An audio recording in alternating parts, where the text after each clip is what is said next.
sideways. Sekarang posisi kita di sideways-nya itu kita di resistnya.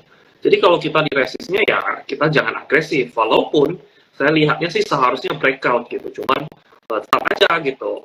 Apa yang saya lihat percuma kalau misalnya belum breakout ya kita tunggu aja gitu. Tapi selain itu kita main IPO karena main IPO ini volatilnya tinggi dan dalam tanda kutip ada dunia sendiri lah, mau indeks di mana gitu, mereka ramai sendiri. Contoh yang beberapa hari kan mahal gitu kan, itu luar biasa gitu. Jadi strateginya saya sih, saya cari aja yang menarik gitu lah, yang ramai, yang tradernya di mana. Kalau tradernya nggak di sana ya nggak usah gitu. Kecuali swing, kalau swing pun saya nggak mau banyak barang, mending saya main di barang-barang IPO gitu. Kalau saya gitu. Oke, berarti kalau yang bisa dikatakan beli saham IPO-nya ini bukan pada saat masa penawaran gitu ya, berarti pada saat udah IPO baru melihat gimana pergerakannya. Iya, saya jarang banget pesan barang di IPO. Kenapa? Let's say kita pesan 100 juta gitu lah, 99 juta, kita pesan 99 juta. Kita dapat dikit, ngoceh. Dapat banyak, dakdikduk gitu kan. Wah, jadi menurut saya malas gitu untuk kayak gitu. Kayak kamu dapat dikit let's say dapat 2% gitu. Dari 99 juta. Cuma dapat ya 1,8. 1,8 juta dia mau arah 10 kali juga ya berapa gitu. Mending saya trading biasa daripada saya duitnya kan nanti disedot di IPO, malas banget kayak gitu. Kecuali kalau saya pesannya 10M, 20M, nah itu oke kayak gitu. Cuman saya juga nggak gitu berani untuk pesan kayak gitu, kecuali ada saham-saham tertentu yang saya yakin aja.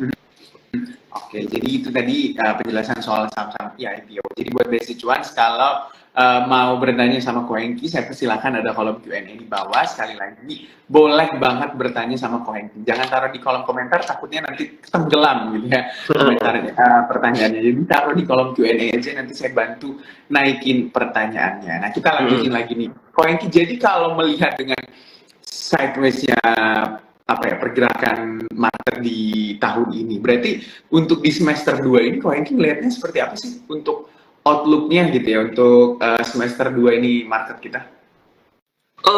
Ini ada game changing ya bagi saya ya, karena sebelumnya ketika keluar laporan Q1, Q2, kalau Q1-nya bagus langsung jeder gitu.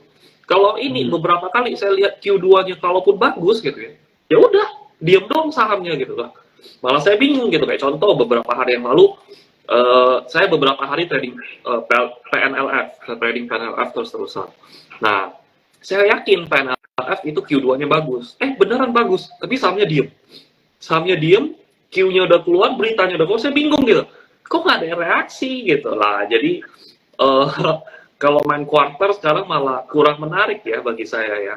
Kalau main Q2, Q3 gitu. Kalau jelek dibantingnya bukan main gitu. Tapi kalau bagus, udah diem doang gitu. Malah main gitu loh. Kan saya harapnya, kita tahu nih Q2 bagus, Q ininya bagus. Ketika dia keluar langsung loncat gitu. Tapi hal sedemikian nggak terjadi di beberapa kali yang saya incar gitu. Dan saya lihat juga, B aja seperti itu. Oke, ini udah banyak banget yang ngantri buat bertanya. Jadi sekali lagi nih, kalau Besti Cuan mau bertanya, saya persilahkan ada kolom Q&A di bawah. Nanti saya naikin satu persatu pertanyaan dari Besti Cuan. Saya naikin dulu satu. Oke. Untuk sektor batubara, kapan mulai entry sahamnya? Di kuartal 3 kok? Atau seperti apa? Batubara ya? Aduh, saya kurang suka masuk batubara ya. Trading oke gitu. Saya ada yang kita hope-nya itu sebenarnya kita pegangnya UNTR bukan batubara. Kita pegang di UNTR di 24.300-an gitu. Tapi batubara kita nggak begitu. Saya nggak tahu ya batubara. Saya sekarang jarang screening saham-saham lainnya. PTBA definitely nggak tertarik. ITMG masih oke gitu. Cuman saya benar-benar nggak lihat saham-saham yang udah listing lama gitu, apalagi big caps ya. Kecuali ya saya lihatnya yang bagus ya banking ya. Banking saya udah nggak punya barang, saya nggak bisa nge-scalpingin banking gitu ya. Nggak pernah seumur hidup saya nge-scalpingin BBCA gitu. Jadi kalau saya sih untuk saham-saham sektor batubara biasa aja bagi saya. Oke, berarti nggak terlalu memperhatikan ya untuk sektor batubara ini. Oke, kita naikin lagi pertanyaannya. Oh ini, mungkin ini mau sharing nih kok. Ada yang nanya, 2 tahun pertama di saham rugi nggak kok? Atau seperti apa nih 2 tahun pertama? Kebetulan saya entry sahamnya itu pas COVID.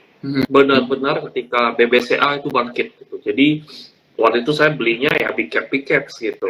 Bukan beli gorengan-gorengan gocap gitu. Nggak ada saya trading MLPL tuh dari gocap tuh. Saya trading MLPL, MPPA, Mari, ABA itu dari gocapan. Cuman 2 tahun awal ya, karena lack of experience ya, tahun awal itu cuan gampang lah ya gitu, semua orang bisa lah ketika COVID. Tapi setelah 2 tahun, mungkin 2 tahun ya kalau nggak salah berjalan, dia mulai kegerus gitu, karena kita nggak pandai main, asal beli, asal HK aja gitu.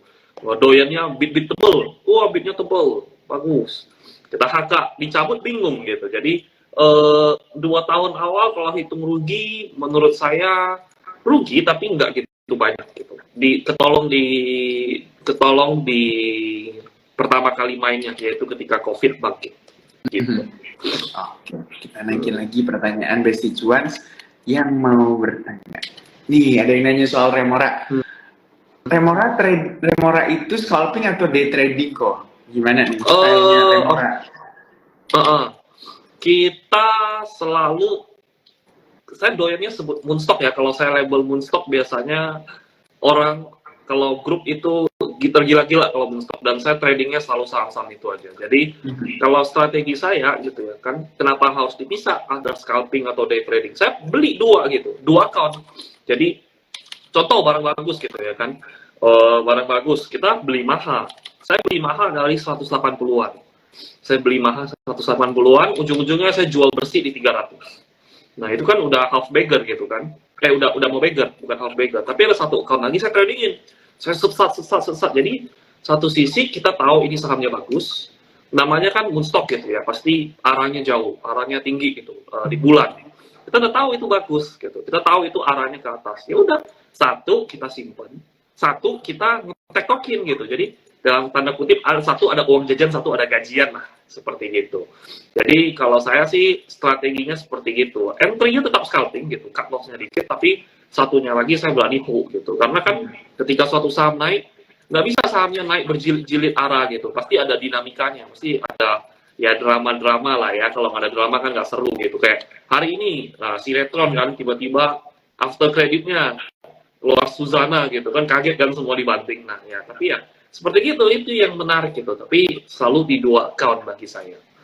Jadi kalau style saya gimana? Style saya itu saya selalu entry barang bagus di dua account. Kecuali emang niatannya scalping. Kalau niatannya scalping ya day trading ya udah gitu. Cuman overall saya gabungin keduanya. Seperti itu.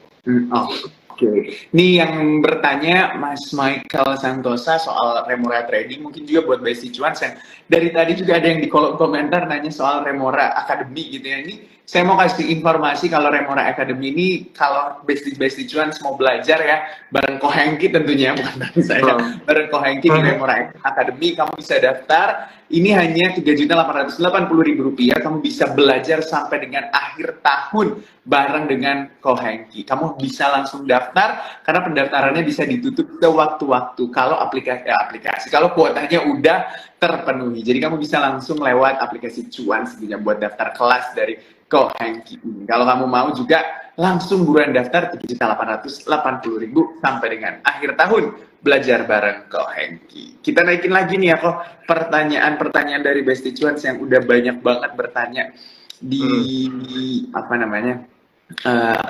di kolom Q&A. Ini ada yang nanya lagi soal Remora Academy nih. Batch 6 materinya sama kayak sebelumnya nggak kok, atau seperti apa nih?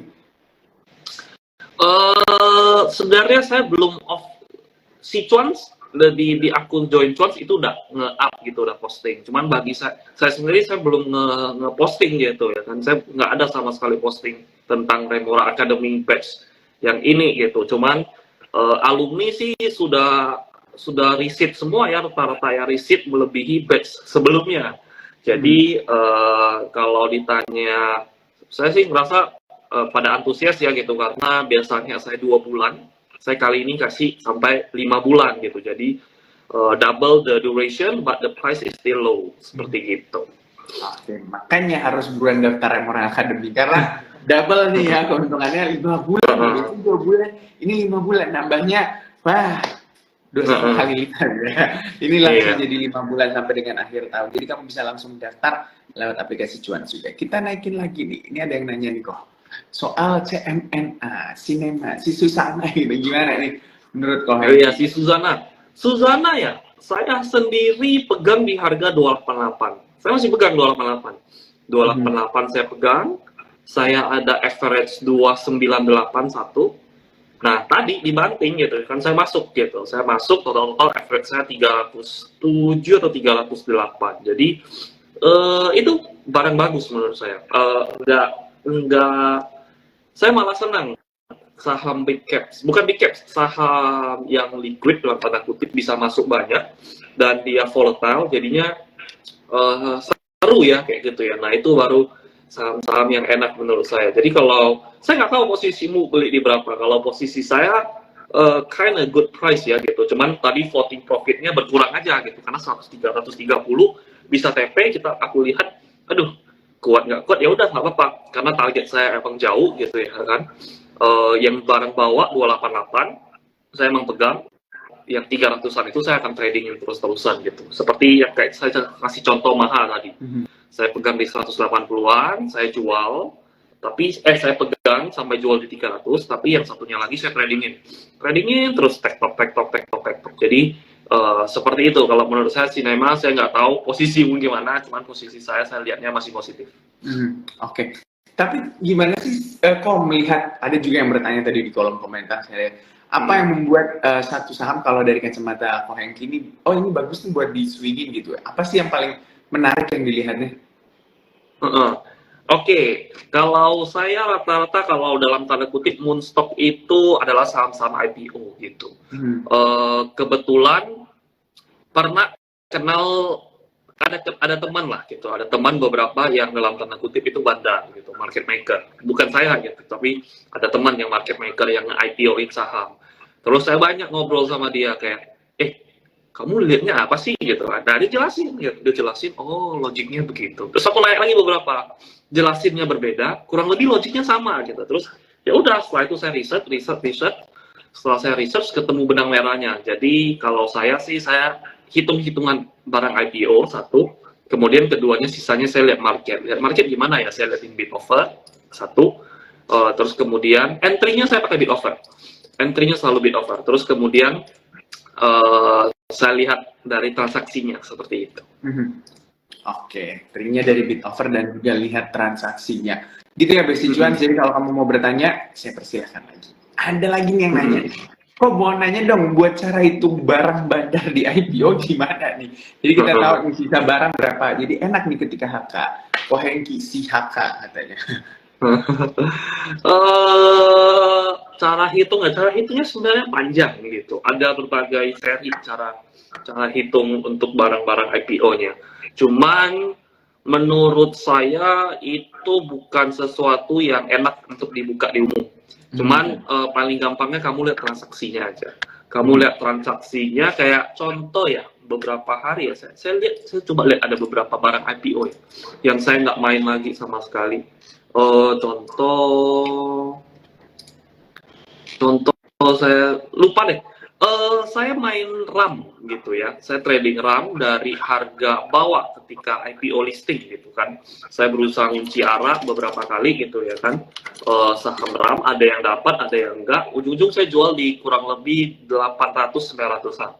Setelah itu saya lihat, saya lupa deh jual di berapa ya. Yang penting lumayan atas ya, pas ada dia banyak shadow-shadownya gitu ya kan. Nah, di sana dia mulai distribusi, mulai jual barang. Nah, semenjak sana saya sudah nggak pernah main lagi. Jadi saya lihat gitu, saya hitungin. Nah, kalau bagi saya ada yang bilang, kok RMKO menarik gitu. Kemarin RMKO menarik. Nah, kalau bagi saya nggak menarik gitu. Udah pada keluar dalam tanda kutip, udah pada distribusi lah. Nah, hari ini naik lagi gimana? Ya udah, bagi saya ya pasti kalau ketika suatu saham naik, suatu saham mau jualan pasti ada naik turunnya. Cuman overall kita tahu arahnya kemana jualan. Jualan yang harganya turun gitu. Jadi saya nggak menarik saham-saham seperti gitu. Palingan trading oke. Tapi untuk nge-hold definitely no gitu. Saya nggak akan simpan dia lama di porto saya seperti itu.